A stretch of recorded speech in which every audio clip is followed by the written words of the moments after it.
Ladies and gentlemen, it's 5:30. We're going to get the meeting called to order and get started. I will explain that as you look, you see his name, but Commissioner Tippins had to travel for work today, so he's on the phone. He is a part of the meeting. He has the packet in front of him, but he's not physically here with us. So if you hear somebody that's chiming in on the counter, that's why. We'll get that up and going. I'm going to kick us off with an invocation and prayer, and then following that, Commissioner Tatum will be with us in the pledge of allegiance. Always join. Father, we thank you for this day. We thank you for this opportunity to just to be here. We thank you for a community that we love, that we serve. We ask you to guide us, to direct us, to help us to do what's honorable in your sight, to help us be quick to listen and slow to speak in all that we do. And we just pray for the safety of each man and woman that's out to protect not only our community, but our nation. For all the leaders beyond us, God, that are doing amazing things, we're just asking that your hand be on them and that you continue to guide. We thank you in Jesus' name. Amen. Allegiance to the flag of the United States of America and to the republic for which it stands, one nation, under God, indivisible, with liberty and justice for all. Thank you all. So as we get ready to approve our agenda, I do have one item that came up right after we advertised the meeting agenda in the paper. It's item G under new business would be to authorize chairman to undertake all necessary steps to establish connection with the LJ Gilmer Water and Sewer Authority at the Pickens Gilmer line on Whitestone Road. While preparing a contract for additional water to be purchased upon completion.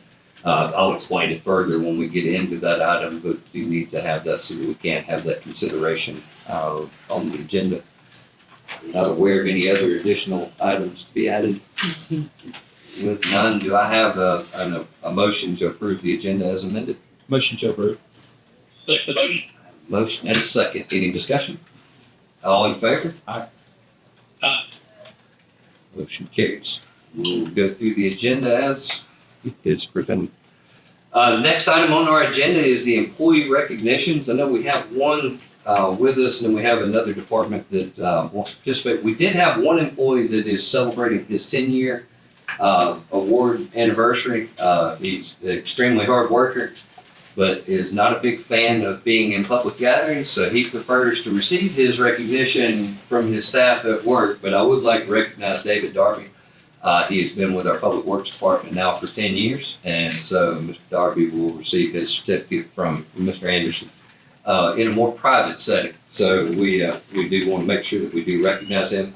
We also have a nice celebration tonight. We have somebody, it seems like we're always recognizing her. This is almost a monthly somehow occurrence where we get to have Miss Tammy Lynn Burrell with us. She is celebrating 20 years as a dispatcher, a phenomenal dispatcher and incredible asset to the county. So if you would step up, I'm going to present this to you and we'll walk around with you. Wait, Walters. That's. Start at you. We got you. It's all over. Yeah, I'll Move. Go get it. I think I want us to get settled. shoot the play. Go ahead. You gonna hold it. You Welcome gotta to my pick world. the camera. Good. That we're all looking at different. Yes, we are.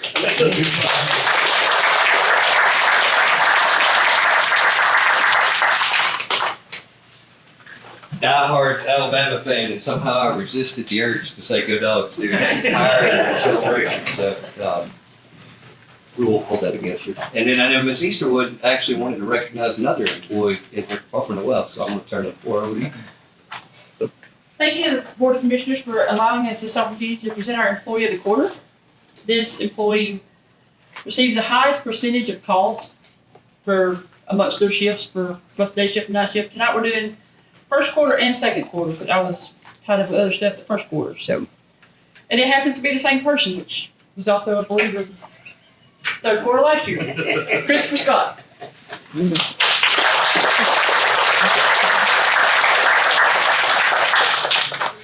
Quicker than answer. It was about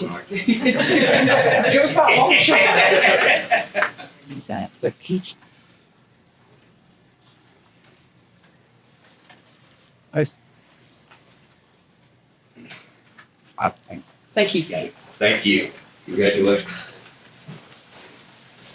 All right, we have no items for either a consent agenda or for old business, so we'll move on into new business.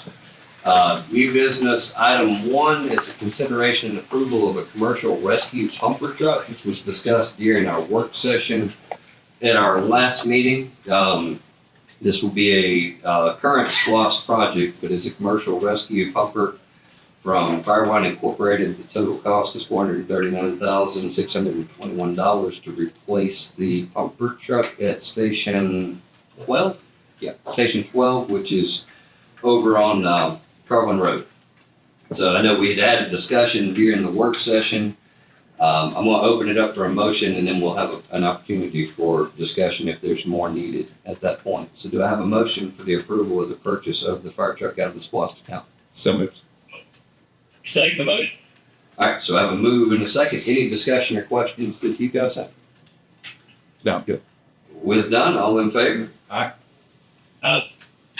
None opposed, motion carries. Next item on the agenda is, that was also discussed during the work session, it's the Medics ambulance. It's a first class emergency vehicle for Medics ambulance to replace our final frontline ambulance that we can have. I know we have 2 that are ordered, that the holdover time's pushing us till January. This one will probably be a year to a year and a half as well. So they kind of come in cycles, but we'll have to get the orders in. Also a 2020 SPLOST project, and it's the total cost of $324,200. But that would get the ambulance to where we have our ambulances in the fleet up to date. So with that, do I have a motion to approve the purchase of Medics ambulance and first class emergency vehicle? So moved. Second. Move in a second. Any discussion or question? No. All in favor? Aye. None opposed, that motion carries. It's always awkward when we have one on the phone that you can't see. So, we'll move on. The next item on the agenda is the consideration and approval of a 3-way stop at the intersection of Buchanan and Wilkie Road. We had an engineering firm come out and take a look at that intersection and wrote a recommendation that they did recommend 3-way stop at the intersection as the most viable solution to improve intersection safety, and then place the recommendations for where all the stop ahead signs and additional features need to be put in place. And this was discussed during our work session as well. With that, do I have a motion to allow our public works team to proceed in installing 3-way stop as presented? So moved. Second motion. Moved and a second. Any discussion or questions? No. With none, all in favor? Aye. None opposed, motion carries. Next item is the consideration and approval of a contract with Boundtree Medical to provide an operative IQ management platform. I know that the packets that you guys received had a copy of the contract. Boundtree Medical is the provider that provides the medical services, and then using the Operative IQ program is going to allow us an opportunity to have some firsthand oversight into the medications and how that's been taken care of.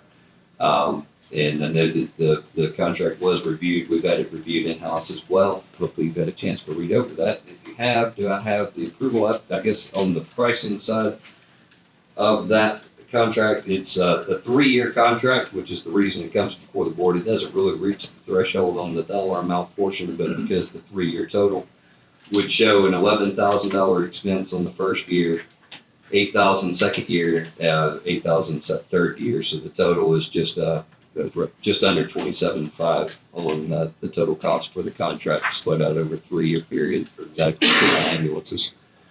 With that, do I have a motion to approve the authorizing chairman to sign the contract and get us lined up with Boundtree? Motion to approve.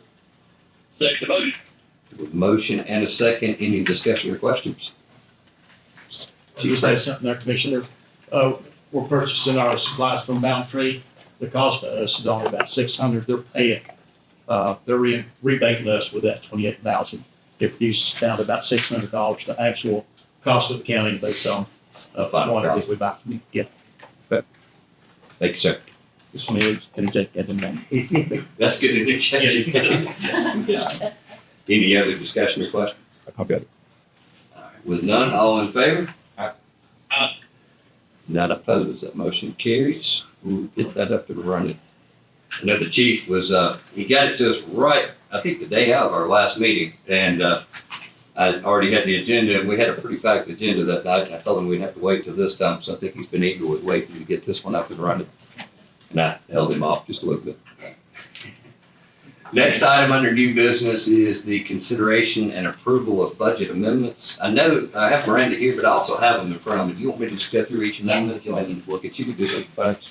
So the budget amendments, anytime based on our finance policies and finance ordinance, anytime there's an increase in revenue received, it does require an amendment to be done. And so there's been a couple of different places where we've had grants that have been received in public works and as well as public safety and emergency management. And we need to make sure that we get those properly accounted for in the system. The first one, and I'm going to go through and list each one of them individually, and then we can vote on them collectively unless you have one that raises a problem or a concern. First one is a reimbursement that came in for repairs and maintenance. It's a State Farm insurance check, $7,725. It's for damages to a guardrail from an accident. So that was received and was unbudgeted income. We have small equipment. There was a grant for $2,900. Pickens County Fire and Rescue received a 50-50 grant from the Georgia Forestry in the amount of $2,900. So we need to make sure that we get that properly documented and accounted. The third, it's got all the supporting documentation behind each one, so the reason I have to flip through to get to each one.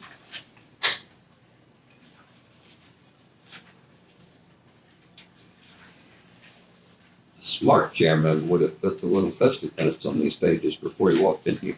The next one is an emergency management. It's an EMPG award letter that was received from FEMA in the amount of $19,813. This will be coming in.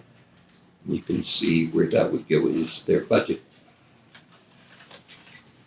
The next is medical supplies. There was a trauma care grant check that was received and reflected in the revenue line item, and it's in the amount of $7,119.94. I believe that's the last one. Yeah, that's the final one. So we have each of those, they're all revenue based, so those are each increase the line in the revenue of the budget, so to be consistent with any increases. It does require a vote from the Board of Commissioners so that we can get this put in place. So with that, do I have a motion that we approve the budget amendments based on those revenue increase items? Motion to approve. Second. Motion and a second. Any discussion or questions? With that, all in favor? None opposed, that motion carries. Thank you. I knew you had to do the full quarter presentation, so I thought I'd take a tiny bit of it out of your shoulders. Next item on the agenda is the quarterly financial report to go over this past quarter's updates. So I'm going to turn the floor over to Ms. McDowell. All right. So quarter two, we should be at 50% at the end of quarter two. Taxes, we are at 19%. Licensing, this is revenue. License and permits is 41%. Intergovernmental is 35%. Charges for services is 65%. Fines and forfeitures is 55%. Contributions and donations 15%. Interest income 48%. And miscellaneous 59%. That's a total of $10,988,333. That's 27%. Other fund revenue, special revenue fund E911 is at 4%. Water is at 23%. Airport's at 4%. Governmental expenditures. Commission in general is at 44%. Elections is 48%. This is expenditures. Tax commissioners at 43%, tax assessors at 46%. General government buildings is 46%, that's 2,829,214, which is 45% of overall. Judicial expenditures, Superior Court is 46%, Clerk of Courts 48%, District Attorneys 31%, Magistrate Courts 41%, Probate Courts 46%, Juvenile Courts 42%, and Public Defenders 34%. That's 2,969,762, which is 42%. Public Safety, Sheriff's at 54%, Probation's 38%, Fire's 52%, Coroner's 37%, Animal Shelter 44%, EMA 54%, County Marshals 41%. That's 9,841,772. That's 50%. Public Works, Roads 45%, Solid Waste, Landfills 44%, Public Education, KPB is 100%. That's $1,984,060, and that is 45%. Health and Welfare. Health Department is 50%. Health Department Regulation is 89%. Health Department Buildings 10%. Welfare is 21%. Senior Center is 25%. And MATS is 48%. That's 44%, which is a total of 122,936. Culture and Recreation. Recreation Center is 48%. Swimming pool is 64%. Program Sports 64, Library is 50%. That's a total of 835,788, which is 50%. E911 expenditures, which is Special Revenue Fund, is 49%. That's 863,398. And the proprietary funds, which is the Water Department and Airport. Water Department's 51%, Airport's 13%.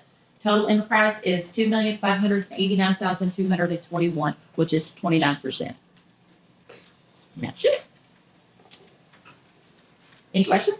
I think one note is at the end of the second quarter, 50% would be on budgets. As you see, each department and all the collection in the departments, the ones that are under budget. We do have a couple that are operating slightly above, but overall, significantly under. 3% under. I think that's one bit on his notes. Mr. Tippins, do you have any questions? Just let me look at you. Sir? If I may point out, fire and police are slightly over budget, but the coroner is significantly under budget. So good job to all those folks.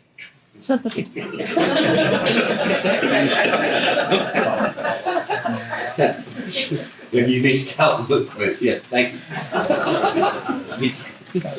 No other questions, thank you. Do you need the slicker? No, you can say that top. Next item on new business is the one that I did make mention of, where it's the authorization to take necessary steps to establish connection with the LJ Gilmer Water and Sewer Authority. We've had a unique opportunity that has opened up. I know that LJ Gilmer Water has been working closely with the state for quite some time to get a withdrawal. It's from a mine that's an underground source of water. The state EPD actually granted the withdrawal for 4 million gallons per day. And at this point in time, part of that grant was to help be a significant provider of water to Pickens County. If we were to build a reservoir tomorrow, which it would take 20 years to pull off, at most we might be able to pull off 1 million gallons a day that we could get out of a reservoir. This has got the potential for us to have 3 right off the bat, and then that can grow up to 8. Just with an additional request. There's a significant source of water. It's just north of Pickens, in the Gilmer County area, in the Whitestone area. But they have worked really close. They've tested the water. It's extremely clean, requires very minimal treatment. Just because it is going into a public system, there is a chlorine treatment that would be required. But in an effort to try to line everything up for the water to be able to be provided, we did send a non-binding letter of intent today to kind of let them know our intent is to participate with them. We already have 2 points of connection with Gilmer, one on Jones Mountain, one on Round Top. This will be a third and much more significant point of connection on Whitestone Road. This could potentially be a significant provider for all. It's just going to require us to get the infrastructure squared away and to make sure that it makes sense for our county residents, that it's not something that would be a burden or a difficulty on our county residents, but it's also a potential for the future, for the community. We're the only county in the state without access to a major water source. This is a tremendous opportunity, but what I'm seeking tonight is the authorization to undertake all the necessary steps as we move forward in developing and concluding the transaction with LJ Gilmer County Water and Sewer Authority. If we do conclude that it is in the best benefit for all county residents to undertake each of these steps and then to work through the plan to develop that contract, that would then come back before the board once we were at a contract phase. But there's a lot of steps that have to, a lot of meetings, and a lot of different people that would have to be involved, and engineering would have to be worked on. So what I'm seeking is a permission from the board to be able to move forward as chairman to initiate each of those steps to take place. And so I'm kind of throwing that out, asking for a motion for that authorization, and then we can open it up for discussion and questions if you guys have it. I'll make a motion to approve. Second motion. All right, so with a motion and a second, it's on the floor for any discussion. You guys have any? I know this one's one that we kind of put on there today because of the conversations back and forth with them earlier today, but be glad to answer anything I can. So you can get information basically and bring it back to us with how. So we'll do a ton of the steps at this point in time, and then once we've kind of got all of the hard details as to the amounts. I know right now we purchase water from Gilmer. We use for a lot of our customers. We also sell a portion of that water to Jasper, so Jasper uses that within their system. So as the primary customer with Gilmer, we're the ones responsible for the contract, and then we have a contract that we would then have to finalize with Jasper on the portion that they need. So we have to make sure that the infrastructure is in place for both.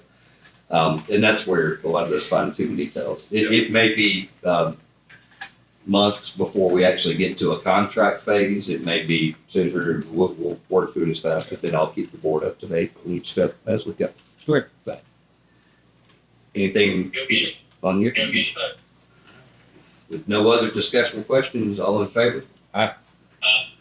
None opposed. That motion carries. You forward with keeping that rolling. Next item is our action items. That's to approve the minutes. We have a regular meeting on June the 16th and a call meeting and work session on July the 7th. I know that those minutes were provided for everyone to review prior to coming in. Hopefully you had a chance to do so. And if you have, then I'll ask if we have a motion to approve both sets of minutes. Motion to approve. Second motion. Motion and a second. Any questions, discussion? All in favor? Aye. Aye. None opposed. That motion carries. I have to say thank you to Miss Lisa, because one of these was not 6 pages worth of minutes, so she had to keep up with. All right, we'll move through to our rezones. We do have 4 different rezones that have gone before the Planning Commission for their public hearings. The first is RZ 190943.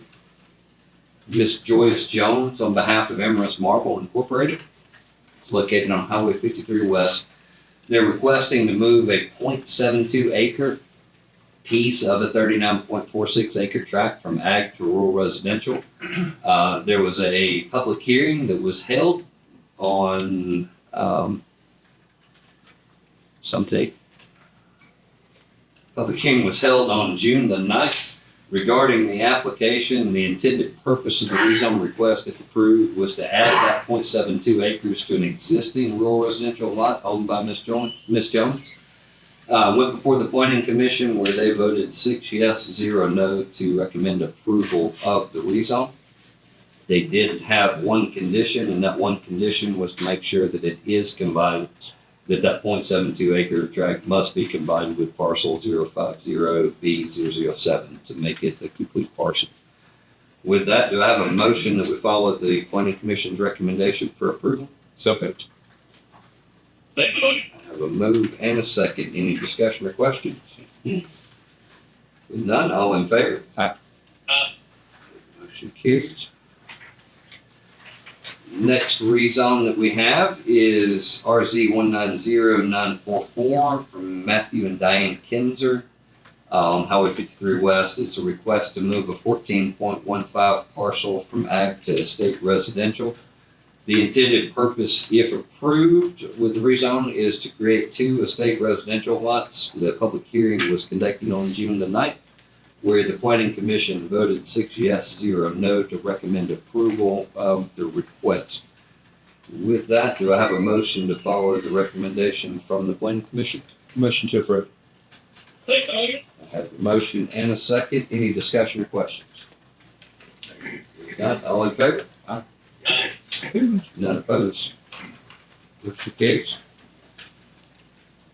The next item we have is a rezone request for a conditional use for a tasting room, small events, farm store, and cooking class. It is CU 190948 from Stan Fitz. This is on Kent Dobbs Road. The event space is the ag parcels of property that combine to make up 247.96 acre tract. The request, if approved, is for a tasting room, small event, farm store, and cooking classes. The public hearing was held on June the 9th, where the planning commission voted 6 yes, 0 no to recommend approval of the parcel with the conditions that the applicant must cooperate with staff to ensure compliance with safety protocols, parking requirements, and other applicable code regulations. And attendance may be limited to maximum capacity as determined by the fire marshal.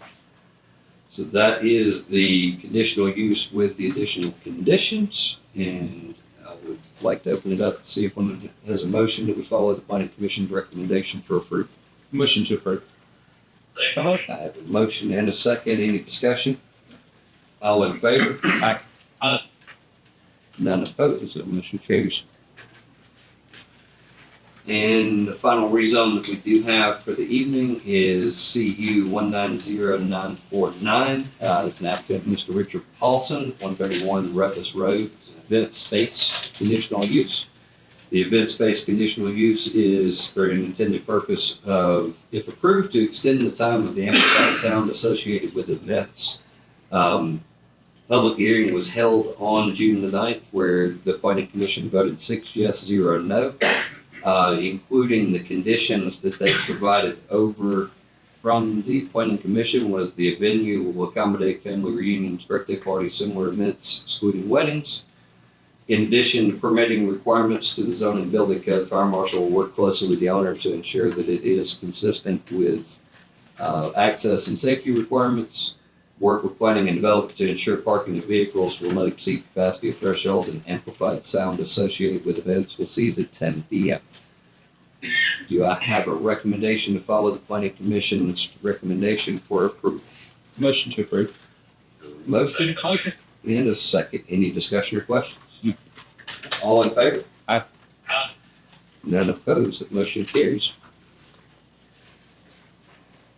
We will move on to our public comments portion. I will go through, I know we have a packed room and quite a few of you probably were waiting on this moment for the meeting, so I'm going to kind of lay out just a couple of guidelines.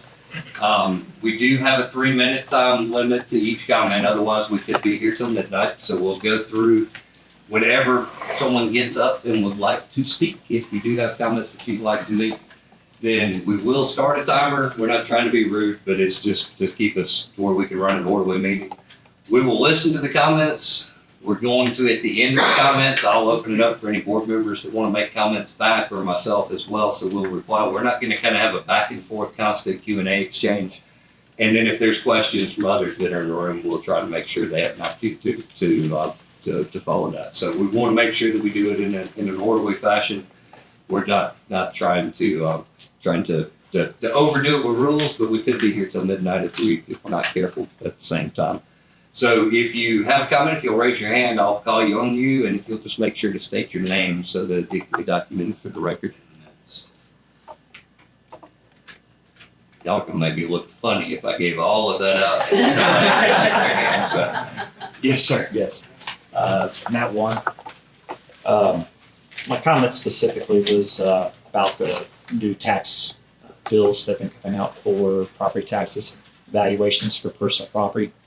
And I've had a home here in Jasper for 19 years. And Definitely over time, the assessments seem to be either extremely fair or too fair to a certain extent.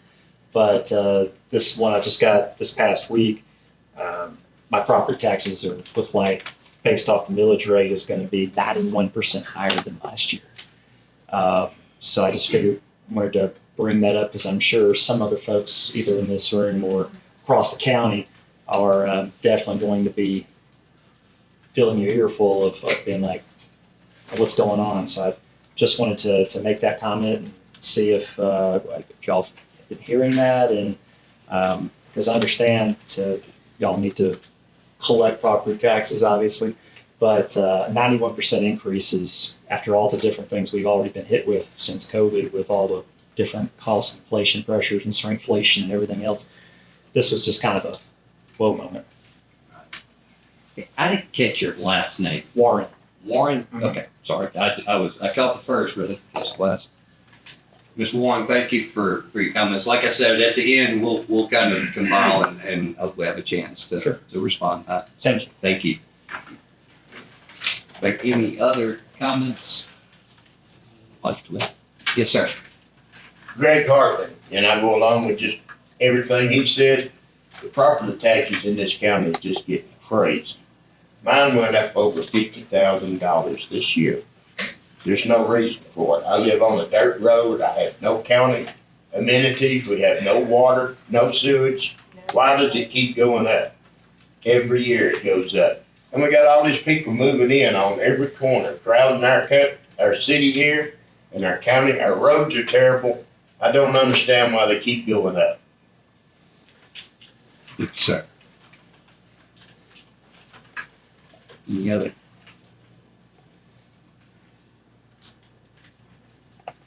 Yes, ma'am. Sherry Little. We have had property in Pickens County for 22 years, and this year was the biggest spike. And I did a little bit of research, and there's not really any consistency as to whose properties increased and how much they increased, and the age of the home, how long they've owned it, what's on the property. There's just not any consistency. And I know in the state law they have to give you in plain speech why they raised it more than 15%. And what they said was keeping up with the market.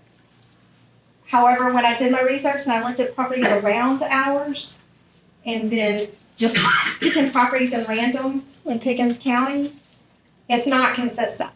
And so that clear speech is not consistent and doesn't make any sense.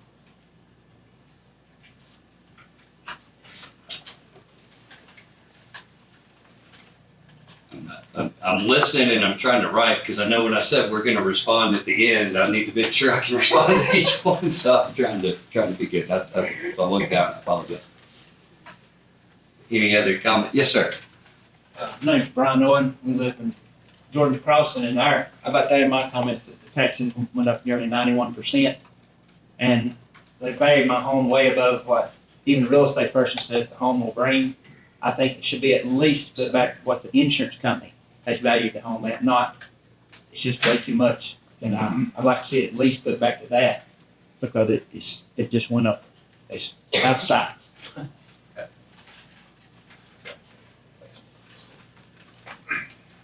Yes, sir. Wendell. I feel like there's just a lot of hot air, but my problem is not only that, the consistency and like my mother here, 80 years old, widowed for 20 years. There's no deductions for the schools. She's been paying tax. It's unreal. And y'all just valued her property at $140,000 an acre. That's absurd. You know, I've heard her say before, your partner dies, you take away their Social Security, there's no tax deductions, and here you are, 100% increase in 1 year. I don't think anybody's considering the impact it's having on the people. I for one, don't even believe in property taxes. I think we have, like a fair tax where everybody's paying it. I think we're punishing the wrong people. And like I said, I don't expect this to point anywhere, but it does dishearten me that, I still have a business in Cobb County, I've since '87. I came up here because I get tired of politics and I try to stay out of politics. But at some point, it's crazy that you've got to be, that you've got to make such a stink to have what we voted in conservative people, supposedly, to come in here and act like we're the most liberal county in the state. I think it's insane, the numbers that y'all are throwing out there, just haphazardly. Like my wife said, just looking from one to another, the value of property is all over the place. And we all know that a lot of this is falsely inflated because of the COVID thing, where they've sent people from states where the property values are so much higher, come down here with money, and they've spent it and falsely inflated the values. But as this gentleman said here, I mean, we're not New York City. I'm my own public waterworks with our well and our Road maintenance. road maintenance. When we built our house 20-something years ago, we built a house because we wanted to make this a forever home, regardless of the taxes after 65 and there's no break. But at some point, we're going to be paying more for our taxes than when we built our house. I got 10 acres and built a house for $300,000, and y'all are saying it's worth $1.4 million. That's insane. So I'm never going to retire. I'm just going to change who I make my payment to. And I think y'all need to consider that. There's no water, there's no roads, there's no width. Our driveway's dirt road. And, no lights. So whatever we have there is something we have to put there. And there's no sewer, there's no water. Whatever. And if my flowers did all that to make my taxes go from, I'm serious. It's a good thought. It is.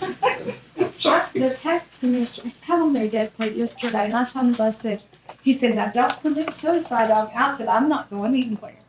But if all these flowers that I have planted and have made my taxes go out that much, I'm going to pull them up and bring them to you. So, Before I dive in and try to respond and then potentially ask you for some other, I want to make sure if anyone else had something they wanted to say. I know we kind of are staying on the same thing. So, yes, ma'am. Yeah, my name is Marcia Louise.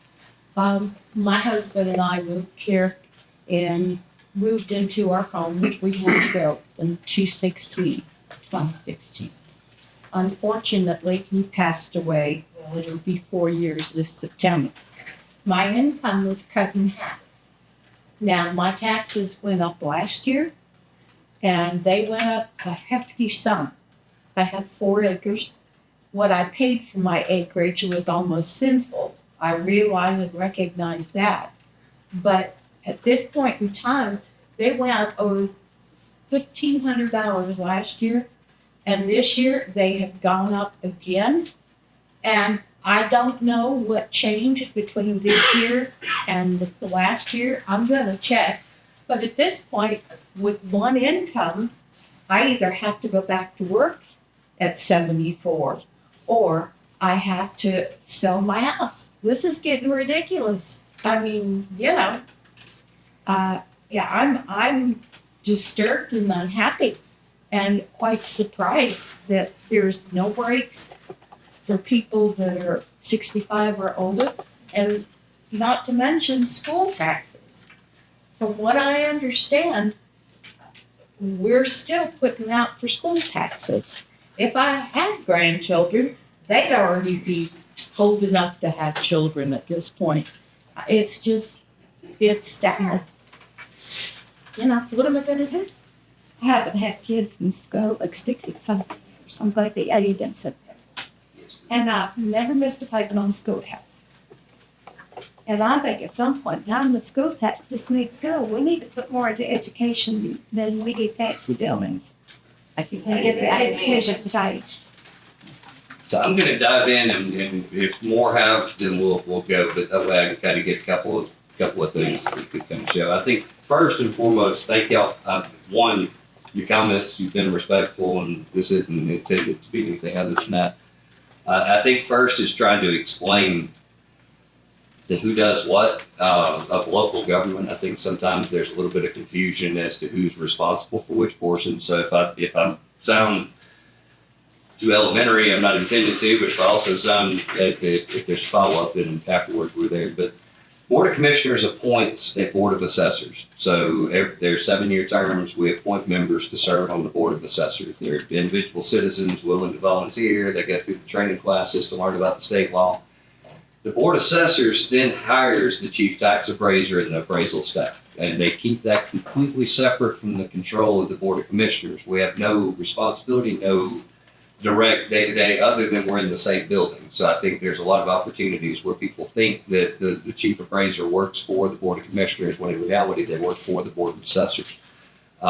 They all have to follow the same formulas from state law. So just in kind of explaining that, you also elect a Board of Education. So anything dealing with school taxes, your Board of Education is the ones responsible for dictating whether or not they are able to offer an exemption for school tax. The Board of Commissioners does not do anything except for when we approve the millage rate at the end. We have to approve our millage rate, and then we have to approve the total, but we have no authority to change what they send over. So when the school system sends us their millage rate, we add it to the total of what our millage rate for the county is, and then that's what's sent out as the millage rate. That process won't start until after the appeals period's over. So we'll receive the digest information. The appraiser's office sends out your assessment notice, which is the value of your property. There's the 45-day window where you have the opportunity to appeal those from the date when they mail. After that appeals period, they then send the information over to the tax commissioner's office, who prepares the digest and sends it over to us for us to then work on setting our millage rate. So the millage rate hasn't been set yet. The millage rate for going forward is not going to be set until September. August, hopefully, but it might be as late August, early September. So this is just kind of the process. This is not trying to go through the other. Are any of these positions elected? Are they just? Ours are elected. The rest are all appointed positions or hired. You have the Board of Commissioners are elected, and your Board of Education is elected. So as far as your school taxes, you elect the Board of Education that's in that responsibility. If you don't mind, I'm going to try to address and I'm just trying to keep us going, and then we'll kind of go back and forth more. And I'm just trying to keep to where we can kind of go through that. Just kind of, a lot of people that are concerned, because I've had on average, I don't even know how many come in or call or email. It's been a pretty significant number that came in the office, and I've sat down and probably 3 out of 4 that have came into me don't understand the way that the exemptions, because of House Bill 581 that passed last year. If you received an increase from 24 to 25 and you're a homesteaded property, then your home plus 5 acres will get an exemption that's the amount of that increase. Roughly. There's certain, the reason it's a hard, like a full-blown, hey, this is exactly what your exemption will be, is because they put so many caveats in the state law that they're having to try to follow in how that's done. So if you had a house that was $100,000 in 24 and it went up to $200,000 in 25, then and it's a homesteaded property with less than 5 acres, you would be able to get that as an exemption. If you have a house that's a homesteaded property that went up $20,000, you would get that as an exemption. So it's a floating statewide homestead exemption that's added through there. So a lot of you that saw a significant increase in the value of your property, if your property was homesteaded, then whenever your tax bill comes out, and if the millage rate's reduced, in essence, you will actually pay less taxes this year than you paid last year, even though the value of your property is more. And that'll carry forward from year to year. So once you have filed for that exemption, you lock in at that's being the amount that you would be exempted back to. And there's some caveats, and so I know that that's not going to be 100% of the time. Some of you may own 6 acres, and if they reappraise your property, then your house and your 5 acres get that, and your 1 acre doesn't. And that's the state law. It's the way they pass the state law. The way that the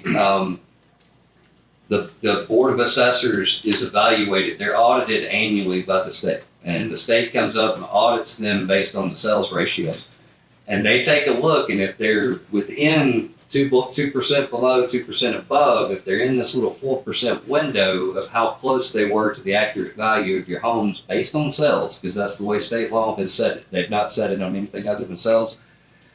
Then you're able to move forward and you can tax all of the utility properties. If you're outside of that window and you get outside of that 2% below or 2% above, you no longer can tax those utility authorities. So all the power lines and the easements and all those things, that's the way the state holds them to the fire to stay accurate. Because otherwise, for popularity purposes, you just keep appraising everything low. If the state has no punishment or no penalty, then you just keep adjusting the millage. You get that right, and you keep a low rate, which has happened in some counties before, and then it keeps counties from going to the other extreme on the other side.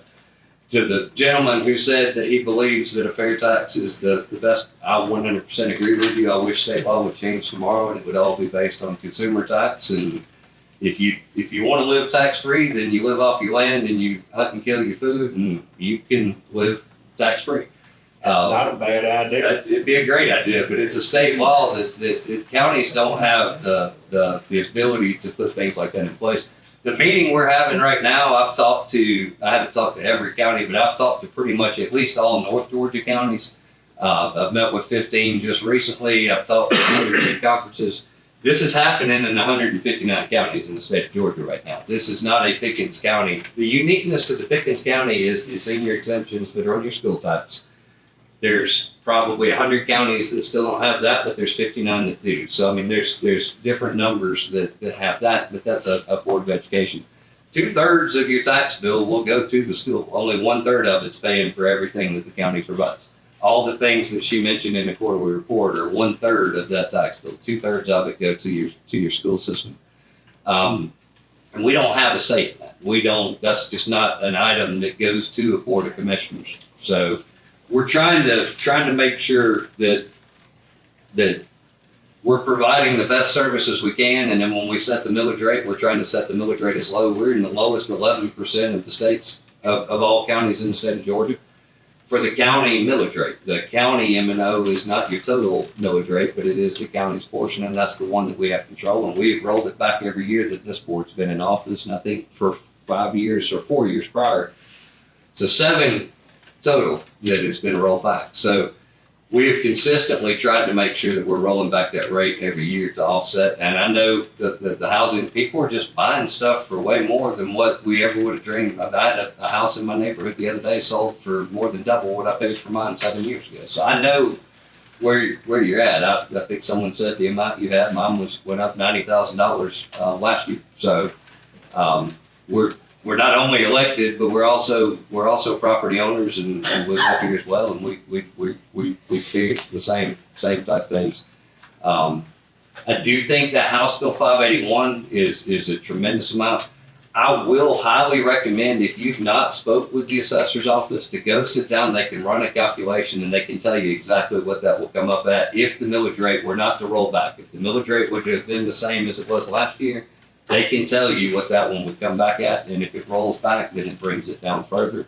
I've talked to the school system. We don't have the digest in front of us now, so I can't tell you anything about what the rollback would be, but I know that our board fully intends to do all we can to offer a rollback, and the school has indicated they're intending to do the same. So if both roll back their millage rates, then that brings that down. So if you were homesteaded property and your value is exempted, it's a tremendous assistance. Not everybody has a homesteaded property, so that doesn't apply. And I'm not trying to say that it's going to fix it for everybody, but it does fix a tremendous number on their tax bills. And I think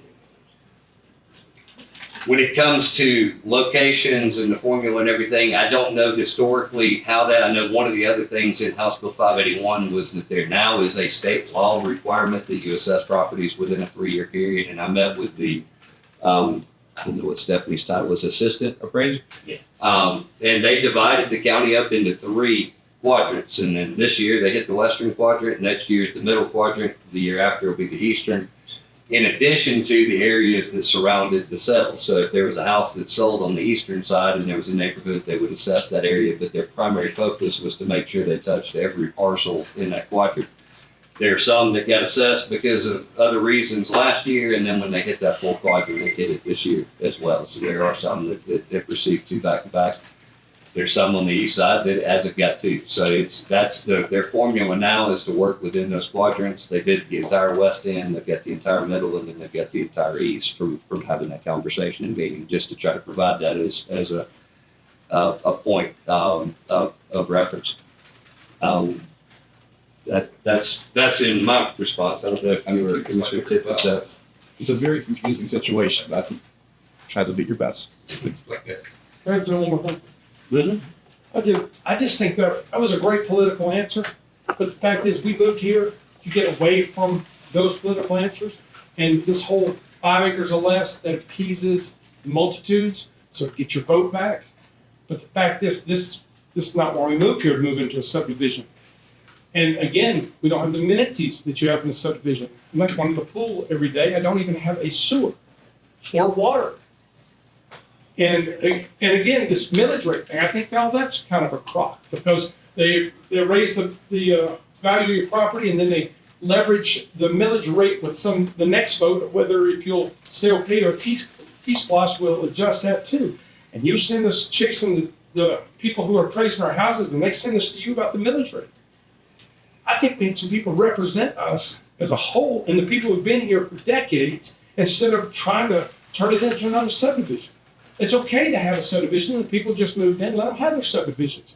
But there needs to be some protections for 80-something-year-old ladies, 70-something-year-old ladies, and people that don't have a spouse, people who are living on half of the Social Security that they were used to and don't have the ability to work anymore, and those of us that want to be here in the community for the rest of our lives instead of, I up and moved out of Cobb County.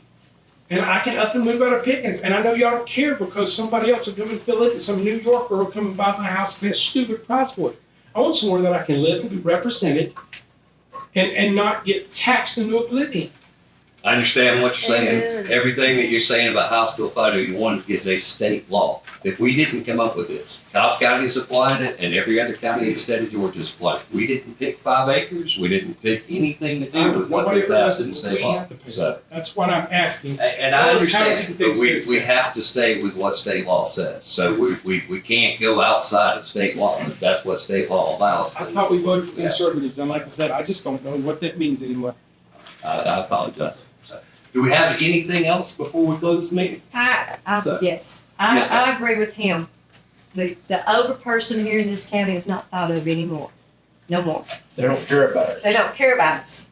What we Sure. wanted to know and hear is, how did the computation from last year's assessment change to this year's assessment? We need an explanation. What figure changed? I don't do And like assessments, him, so I want to know the Right. next step. Who do we go to next? Right. Because we'll keep going. you go to the Board of Assessors first, which you're sitting right next to the chief appraiser. No, I'm If you talking appeal- about to get the 5 acre thing If- changed, or to change something on the lawsuit. That's your state representatives, who have to, or your state senator. And if we have to, for the millage rate, we go to the Board of Education, right? For the school millage, yeah, Right. and then for the county millage, it's us. So Because that'll if be the directly to us. County of Gilmer can exempt seniors, this county could too. And they do for school tax, so. you're Yes, right. they do, in For Gilmer 5 County they do. acres. For 5 acres. Yeah. This lady's worked her whole life. She's got commercial property. I don't, look, I fully, And none of it. I She's got taxes, 100%. and she doesn't have the money to pay. Completely sympathetic, I understand 100%. So a lot of us are gonna be run out of somewhere we live forever because we don't have the money anymore. With that, I have a comment. so, and we're closing the comments, I'm gonna let you be the final one, and then we're gonna wrap this up. Maybe So, this come on comment in. might make some people feel better in the room. Yes, I sir. felt exactly the same way as all these other folks when I saw my assessment, how much it changed. And I was extremely unhappy. And I called the commissioner, he squeezed me in for a meeting. I spent an hour with him last Friday, so my meeting is fairly fresh. And he ran me through the numbers. I didn't get the answer that was just, to the question that was just asked, which is, where did this new appraisal come from? I have no idea. But my friend is gonna go ask that question when he visits with the assessor. So we'll get that answer eventually. But the point is that what you were trying to say about the House Bill 581 and how the calculation works, The only way that you're ever gonna feel any relief in your feelings right this second is to go make an appointment, sit down with them, let them run the numbers for you. Because I end up with a 61% increase in my valuation, and my payment is like 1.2% more than last year. So even though my property is worth more, because of House Bill 581, I was able to feel better about it. I'm spending more than I did, but not commensurate with what the increase is. So I'm encouraging all you guys, call the assessor's office, make an appointment, sit down with them, let them run the numbers for you. You'll feel better. Your appraisal will still be high, but your tax bill won't be commensurate with that. Understand. Thank you. Appreciate that very much. With that, do I have a motion to adjourn? Motion to adjourn. Meeting is adjourned. Thank you all again for coming, and we're still here. If somebody wants to come and talk.